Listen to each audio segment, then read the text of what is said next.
Ryan Garcia versus Rolly Romero. Ayon nga po kay Ryan Garcia mga idol, target doon niya makalaban sa susunod ay ang bagong WBA super lightweight na si Rolly Romero. Matatanda ang naging kampiyon ito si Romero mga idol matapos talunin si Ismael Barroso via TKO sa round 9 at nakuha ang bakanting WBA super lightweight.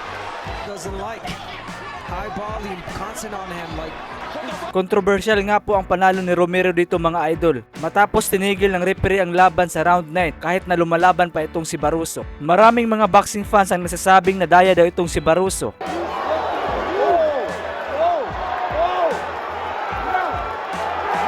Bago ang round 9 lamang po kasi sa puntos itong si Barroso, samahan pa ng knockdown score sa round 3. Kahit 40 years old na itong si Barroso mga idol, talagang napakita ng tibay kontra sa mas bata na si Romero na may edad 27 years old. Kung hindi lang sana itinigil ng referee agad ang laban, may pag-asa pa sana itong si Barroso na maging kampiyon sa edad na 40 years old at gumawa ng kasaysayan bilang isang pinakamatandang naging super lightweight champion.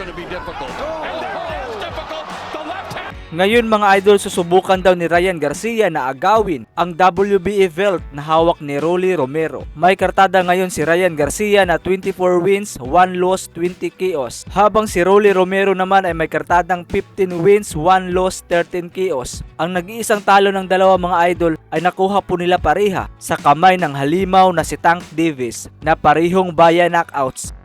Kaya naman ano ang sa tingin nyo dito mga idol? Kaya ba talunin ni Ryan Garcia itong bagong kampiyon na si Rolly Romero? Not so fun fighting these after all for Rolly Romero.